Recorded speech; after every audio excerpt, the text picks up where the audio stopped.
Today, we're going to be investigating a medicinal mushroom, which has been getting a lot of attention recently. It's called lion's mane, and it's said it can have a strong positive effect on your mental performance while also bringing powerful mood and immunity benefits. In this video, we're going to dig into both the clinical research on these effects, as well as its underlying molecules and the various mechanisms behind how they actually work. This in turn will also help us figure out, based on our own individual goals, what preparation will work best in the lion's mane capsules we take. My personal relationship with lion's mane actually goes back several years. In fact, when editing the first video I ever put on this channel, I distinctly remember drinking a hot lion's mane drink mix. I heard about it on a podcast and decided to give it a chance. When I first mixed it up, I honestly didn't know what to expect. Despite my roommates thinking I was a bit crazy, I drank it, and about 10 minutes later I slowly noticed it. A subtle mental energy and focus began to creep in. I can best describe it as a light buzz of mental power which carried me through the research I was doing. This, of course, was just my anecdotal experience. Could it have just been my imagination?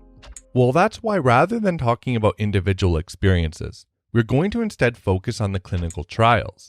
This way, our data on effects and best supplement varieties will be tested against placebo control groups. First though, we need a quick lesson on what lion's mane actually is. When you first heard of lion's mane mushroom, you probably pictured it growing on a forest floor somewhere like I did, with that classic stalk and cap that most mushrooms have. To spot this fungus in the wild though, you'll actually need to look up. That's because lion's mane is what's called a saprotroph. It feeds on decaying hardwood, so it's most often found growing on the sides of dead trees. Occasionally though, it will also grow from cracks and knotholes in living hardwoods. The most distinctive characteristic of lion's mane has got to be its long dangling spines, which start out short and whitish and grow longer and more golden over time, giving it the appearance of a lion's mane. Its scientific name, Hericium erinaceus, was given to it by renowned French botanist Jean-Baptiste François-Pierre Billiard in the 1700s. Erinaceus literally means hedgehog in Latin, and I can kind of see where he got that. The species is found across the northern hemisphere, throughout North America, Europe, and Asia, going by various names. In Japan, it's called Yambu shiitake. In China, where its use in traditional medicine is reported to date back over 1,000 years, they call it hutu, which translates to monkey's head. Today, a wide range of sources promote it as a nootropic, with claims circulating that lion's mane and its extracts can enhance cognitive performance, boosting focus and increasing mental sharpness, especially as we age. In addition to citing improvements in mood and reduced depression and anxiety, published research also studies it as an immune system booster, and it's currently even involved in some very interesting research studies. Before we get into the research and potential benefits, we need to take a quick moment and break down the different parts of the fungus. Since these different parts have a unique chemical makeup, this will also be helpful later, as there seems to be a lot of confusion on the best way to take it as a supplement. Lion's mane, like most mushrooms, has two distinct parts. First is the mycelia, which, despite being the part you don't see, is the living core of the organism. This branching web of thread-like structures expands through the decaying wood. Even back to when the first spores settled on the growth medium, it was mycelia that they formed when they began growing, and as it grows, the mycelia breaks down the wood, absorbing the nutrients and expanding. The fruiting body, despite being the part that's the most associated with the mushroom, only forms once the fungus enters its reproductive stage. In the case of lion's mane, this fruit structure forms quickly above the mycelia, providing a stable structure that spores can be produced off of. The spores eventually sail away to form their own lion's mane fungi. The mycelia and the fruiting bodies are each made up of a unique assortment of molecules, many of which have been shown to carry individual benefits. Fungi in general are composed mostly of polysaccharides, with lion's mane being no exception. They've actually done tests on the dried lion's mane powder and found that in 100 grams of powder, between 61 and 77 grams were these polysaccharide building blocks. From here, the polysaccharides fall into two general categories: alpha-glucans and beta-glucans. When eaten, alpha-glucans provide the body with energy, while the beta-glucans are the more bioactive ones, implicated in many of the health effects. Lion's mane mushroom has at least 35 completely unique beta-glucans. It also contains various terpenoids. These smaller, low-weight molecules may further affect cognitive performance. Hericenones, which come from the fruiting bodies, and erinacines, which are found in the mycelia. Coming up, I want to investigate the benefits of lion's mane across three major categories: the brain, mood, and the immune system. However, since the extent of these effects will depend largely on the quality of the supplement you're taking, it is important to first identify the major differences between different lion's mane supplements. Then, as we review the research on the benefits, we can see firsthand which varieties seem to have the most scientific backing. For example, some manufacturers have taken to selling just one of the parts, as opposed to both combined, inadvertently leaving out a bunch of the molecules that are only found in the other part. As you'll see coming up, studies have proven there are unique bioactive ingredients in both the mycelia and the fruit body. Leaving out one could leave out some of those effects. No matter what they include, you'll still usually see polysaccharides and beta-glucans on the label. But remember, beta-glucan doesn't actually refer to any one specific molecule. It's the same as if I asked someone to make me an airplane out of metal. Different metals come with different chemical structures. If the finished plane was made of lead, I'd be a lot worse off than if I had just asked for aluminum. This oversimplified labeling can actually lead to an even worse little trick.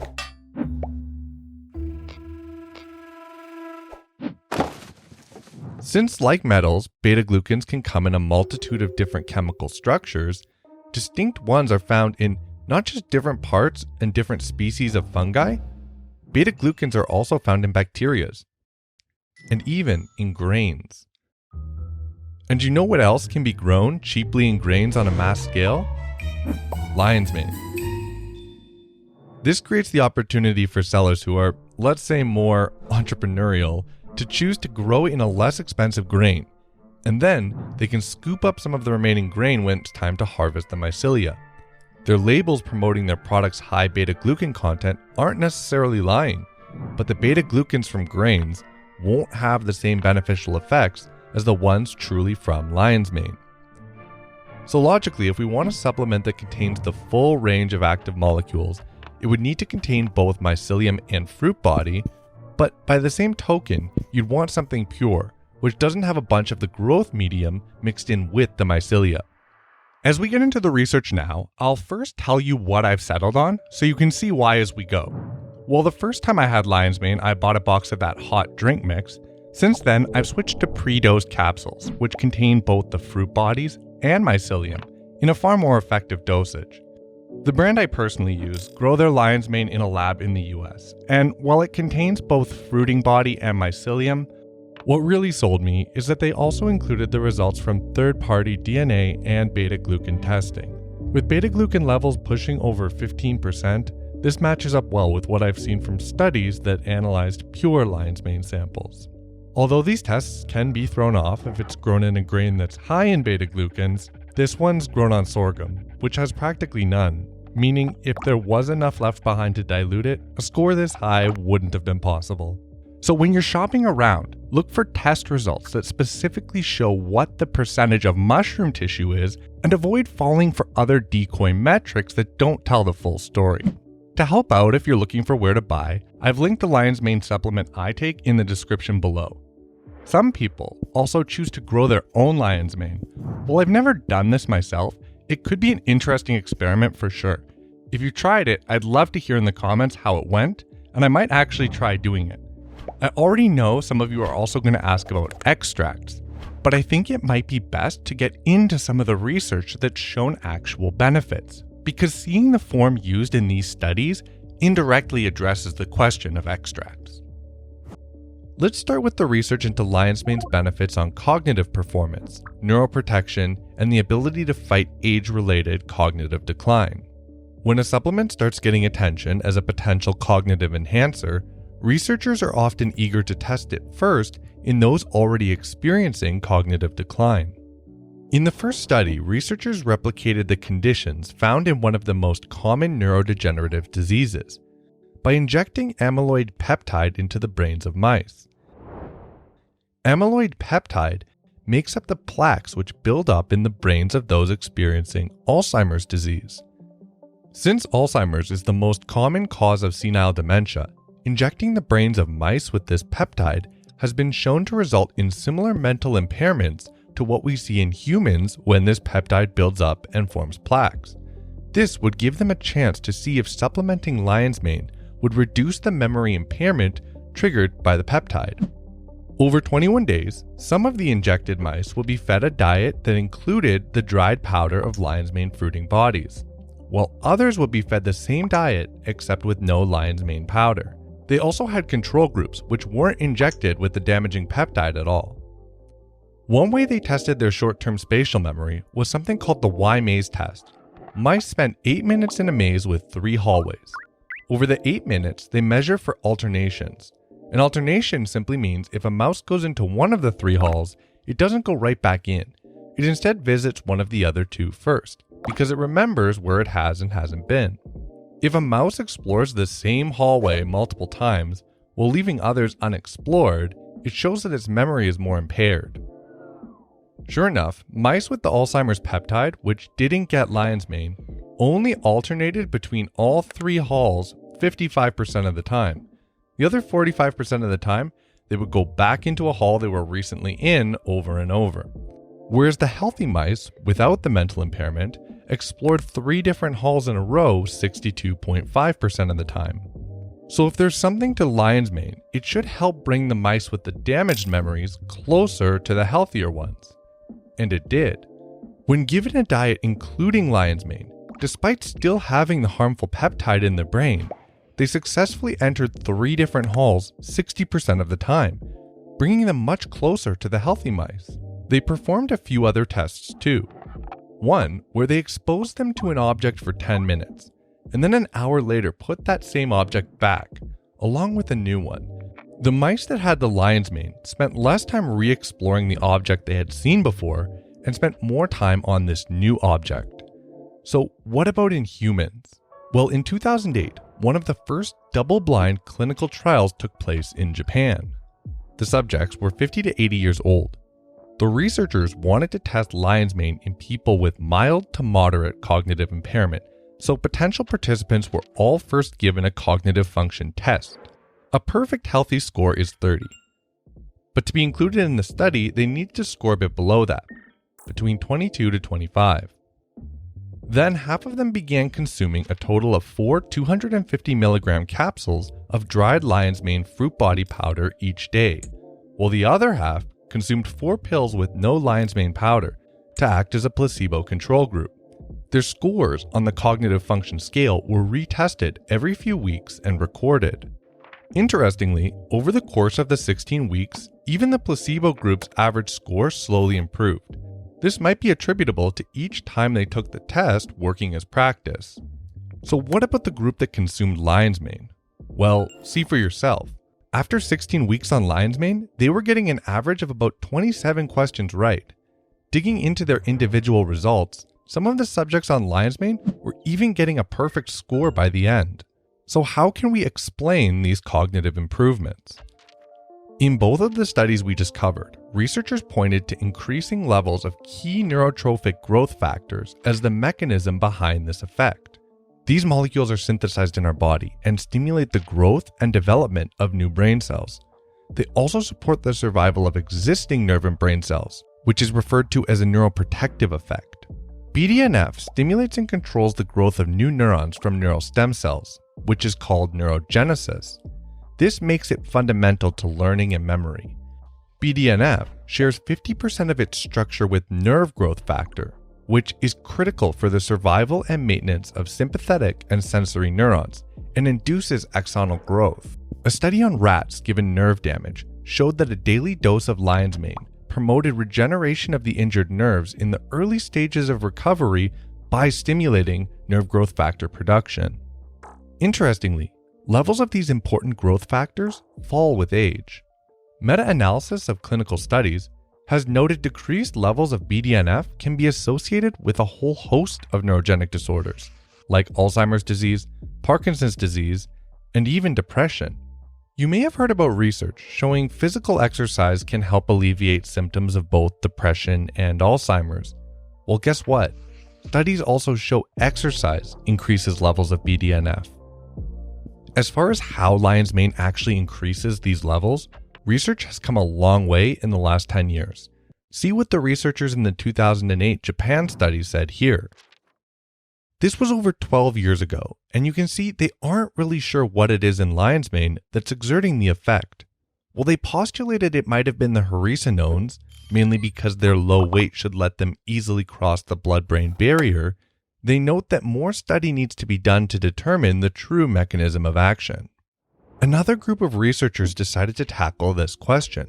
Their idea was to culture human brain cells in a dish and see if exposure to just the isolated haricinones would result in nerve growth factor secretion. Their method was pretty clever. They took dried powder from 4 different mushrooms. Since they would be applying it directly to the cell, they first put it through an ethanol extraction. This would mimic the fermentation process that's able to partially break up soluble fiber in the gut. First, they would test these general extracts. They applied the 3 extracts from the other mushrooms to the cells and saw insignificant increases in nerve growth factor secretion. When it came to the general lion's mane, that changed. Something in the generalized extract was stimulating the effect.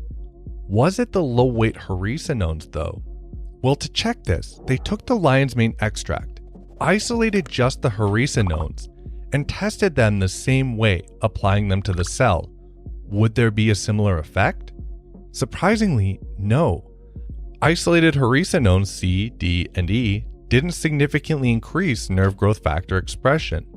Clearly something was working before though, so as a final part of their test, they fed the unextracted, dry fruiting body powder to the mice for 7 days, and then they checked the levels of nerve growth factor present in their brains versus control mice who didn't get the lion's mane. And yes, nerve growth factor mRNA expression in the hippocampus of mice fed lion's mane was significantly higher than in the control mice. So there's something in the fruiting bodies which is able to promote neurogenesis, and more importantly, is clearly bioavailable in dry powder that's been fed normally. No extract required. But what about in the mycelia, which contains its own beta-glucans, as well as its own type of low-weight terpene, the erinacines? If you remember from before, I mentioned I take a supplement containing both. Well, that's because there's also been some very interesting research into the mycelia, with so many studies showing benefits that an entire review article has been published on the neurohealth benefits of just the mycelia. It points out that while research on the haricinones came up a bit short, research on the erinacines has yielded some impressive effects. 15 unique erinacines have been identified, with further studies showing at least 8 of them have various neuroprotective properties, such as enhancing nerve growth factor release, reducing amyloid plaque deposits, increasing an enzyme that lowers insulin, and managing neuropathic pain.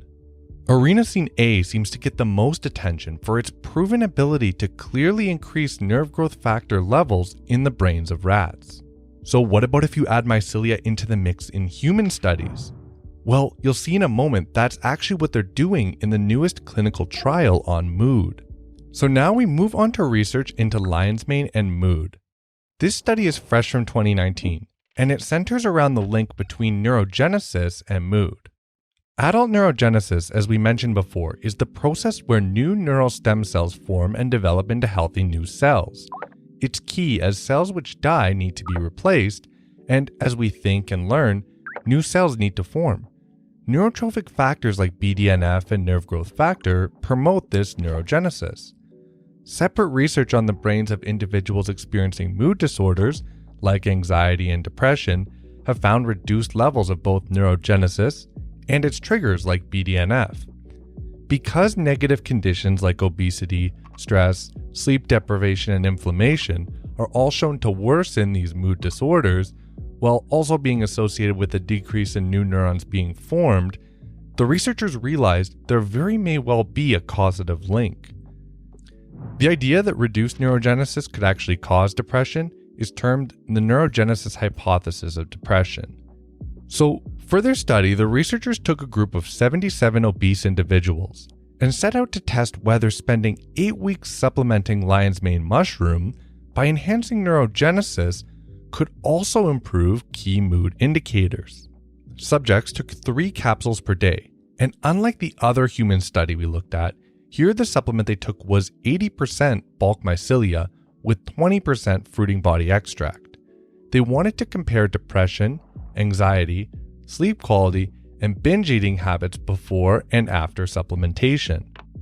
What they found was after supplementation, average scores for depression, anxiety, and sleep disruption fell dramatically across the board, with the drops being even more noticeable when they focused on data in the specific patients who were already suffering greatly in that category at the start, what's called selecting for symptomatology.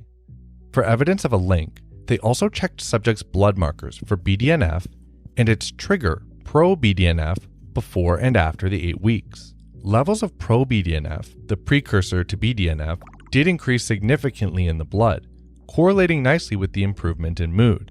Interestingly, levels of BDNF itself in the blood remained statistically unchanged. Remember though, that's the blood and doesn't necessarily mean levels in a specific brain area didn't increase. Numerous rat studies have shown brain region-specific increases in BDNF after lion's mane. Those tests unfortunately rely on killing the rat to check, something they couldn't exactly do in a human study. Now I promised these studies would give us real-world advice for supplementing. Well, you'll notice the specific preparation I take and link below is very similar to the one used in that study, containing both mycelia and fruiting body. The main difference is that instead of fruiting body extract, the one I use uses the same kind of dry unextracted powder used in the Japanese study, which showed the benefits in cognitive function. The final mood-related study I've often seen referenced took place earlier. It was a bit smaller and conducted on a group of Japanese women. Their average age was 41, and the researchers wanted to see if lion's mane would be able to improve their menopausal symptoms, as well as symptoms of depression, poor sleep quality, and reduced general feelings of negativity. These metrics were assessed with a battery of well-established tests. In this study, they supplemented lion's mane in, of all things, cookies. That's right, 0.5 gram of dried fruiting bodies were baked into cookies, and the lion's mane group ate 4 per day. It's a good thing the placebo group got their own lion's mane free cookies, since I can imagine how just getting 4 free cookies per day would probably improve anyone's mood. Depression was measured using the Center for Epidemiological Studies Depression Scale, on which scores dropped from an average of 13.9 to 10.3 after 4 weeks on lion's mane. Comparing their results on the Indefinite Complaints Index, they mentioned anxiety significantly less at the end of the study than in the beginning. So now that we've covered off the mental effects, let's circle back and look at how lion's mane can support general immunity and health. I think something really missing from a lot of the discussion on lion's mane are these generalized health pathways, which multiple medicinal mushrooms have their effects through. That's because while researchers have known for some time that mechanisms exist in mammals that allow certain beta-glucan polysaccharides found in select medicinal mushrooms to signal powerful health effects, the majority of the published research on lion's mane still chooses to focus instead on isolating individual low-weight molecules. To see why, you really just have to look at the huge number of pharmaceutical patent applications being put forth. This is, in my opinion, why research fixates on proving the effectiveness of individual patentable molecules, despite these studies often coming up short, rather than seeking to actually understand the broad pathway behind how the complete mushroom achieves its effects. YouTubers and bloggers who don't really understand the broader principles of medicinal mushrooms, too, end up jumping on board and directing all their attention at these small molecules. Even worse, a lot of these studies are done in vitro, meaning they are studying not in living humans or animals, but in petri dishes and labs. The mushroom is, of course, completely undigested, making extracts necessary, This decoys content creators and even sellers into sometimes thinking that only these extracts will work in supplements. I put more weight into the studies in actual living humans, where the supplement was taken orally, and as we saw, they usually just took dry, unextracted powder, which we know is comprised primarily of the polysaccharides called beta-glucans. So let's circle back to them, because once we understand their purpose in fungi, their health effects in our own bodies, and the mechanisms behind most medicinal mushrooms will make sense too. First, I'll magnify this. Do this with any fungus, and eventually individual cells become clear. Like all organisms, fungi are made up of tightly packed cells. Surrounding every cell is a rigid layer of polysaccharides. Because this cell wall is so key to protecting it, the sugar molecules need to be bound incredibly tightly. Something you might not know is that simple sugar molecules like fructose and glucose can exist in two forms, alpha and beta. In alpha glucose, the hydroxide on carbon 1 points downwards. In beta, it points upwards. A subtle change, which has big implications.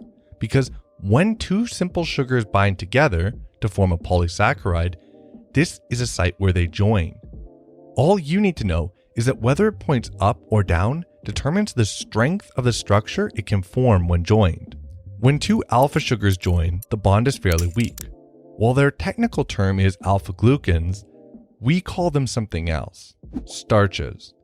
This weak bond is why we know them so well, because it allows us to easily digest them. Once broken apart, the individual sugar molecules can be burned by our cells for energy.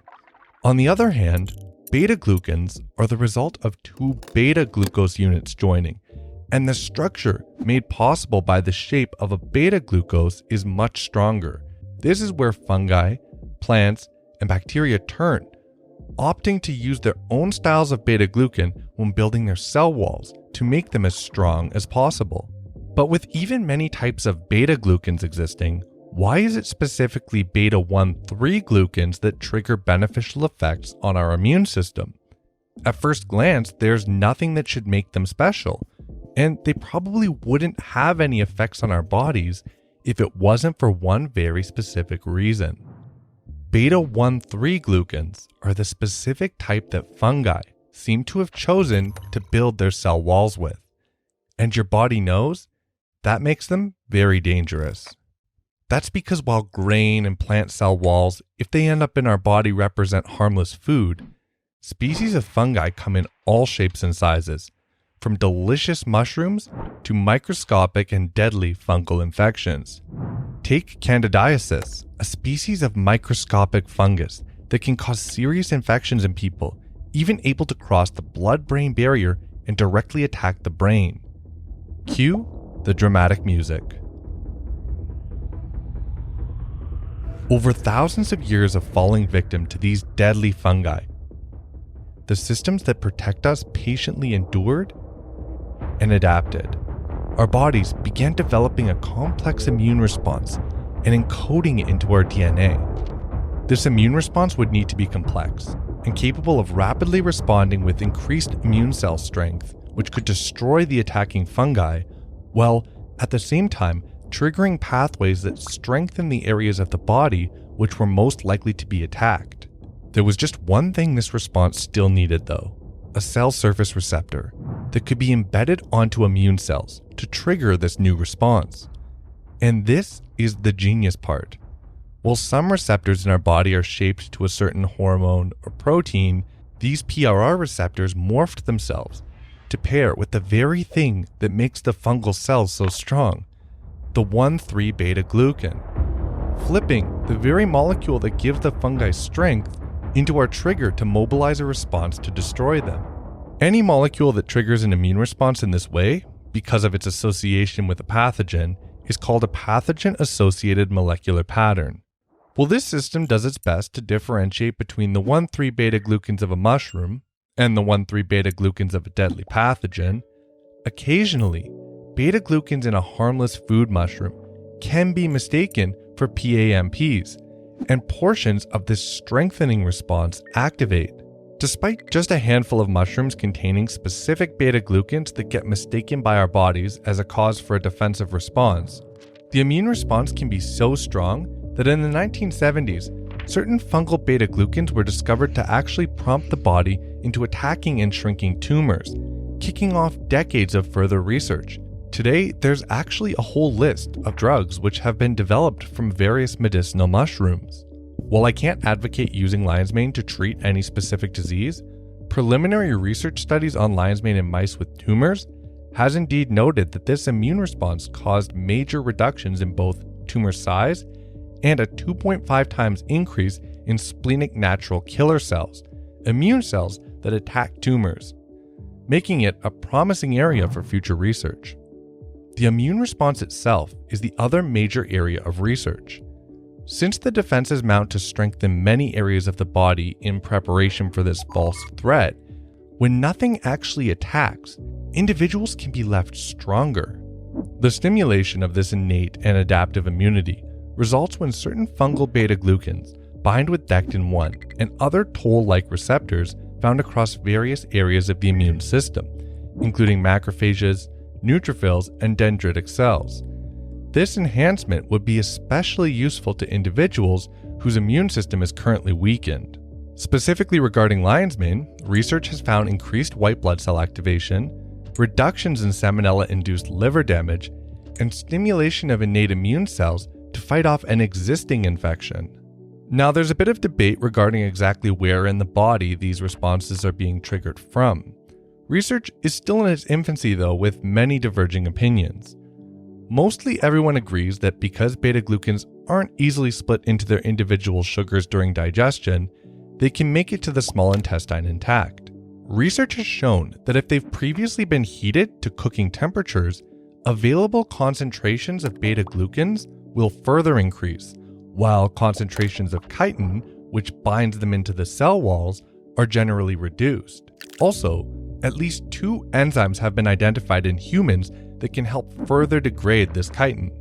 Beta-glucans that are released can then be fermented to various degrees by the intestinal microbial flora, a similar process to the controlled alcohol extraction that takes place to extract beta-glucans in the lab. What happens next is where theories divert. Some research stops at the gut and focuses on the prebiotic effects these molecules have on the gut bacteria which responds to them, with an exciting field of research opening up, demonstrating these gut bacteria alterations alone can have impacts on mood, learning, and BDNF. Others focus on the beta-glucan's ability to activate immune cell receptors directly from the intestines, with no need to enter the blood, outlining a mechanism where beta-glucans could pass through M cells in the Peyer's patches of the small intestine. M cells act like a sampling site, where resident immune cells would respond, kicking off the full body immune response. Lastly, some studies have shown small amounts of beta-glucan polysaccharides can indeed pass directly into circulation, where they would exert further effects across the body. This could include some specific beta-glucans in lion's mane, which have been shown to themselves be neuroprotective, with their effect on delaying cell death 20 to 50% greater than the study's control. The study even showed this specific beta-glucan from lion's mane to be more effective at enhancing the growth of adrenal nerve cells and neurite extensions than even BDNF itself. I predict that in the coming years, we will see even more evidence that these beta-glucans are key to lion's mane's effects. After already coming to this conclusion on my own, I loved seeing this sentiment backed up in a journal article that was just a few weeks old, where they point out that those same immune cells that get triggered play a large role in the neuroregeneration process, really tying everything together for me. Hopefully now you've gained a deeper understanding of not just the research behind lion's mane, but also the mechanisms behind it, and medicinal mushrooms in general. This is something I really haven't seen talked about much on YouTube, so I'm happy to be the one to share it and clear up some of the confusion. Whether you're going to go shopping for it or choose to grow it yourself, here are my personal thoughts on how to focus your supplementing. Based on the research, you'll want something which contains both fruiting body and mycelia in dry powder, which is guaranteed as at least 90% mushroom tissue. In the human studies, subjects took about a gram a day, and the dry powder used had usually been heated at least once to cooking temperatures. As I mentioned, the supplement I take is linked below. Having apparently been heated to 125 degrees Celsius according to the site, it checks off all of these requirements for me. And one last thing as we end, I want to say a huge thank you. We're closing in on 200,000 subscribers, and I want to say it means the world to me that you guys enjoy these videos, you find the information useful, and I never would have imagined so many people would take the same interest I do in the real science behind these common health and fitness topics. I'm sure if we met in real life, we'd all be friends. And speaking of friends, if you've made it this far and you'd like to be friends with me and keep up with my videos, consider subscribing. Or who knows, you may never see me again. Also, feel free to follow me on my personal Instagram, shoot me a DM, like all my photos, it's up to you. Some pretty cool raving pictures on there. So I hope you enjoyed that, and until next time, D-Man signing off.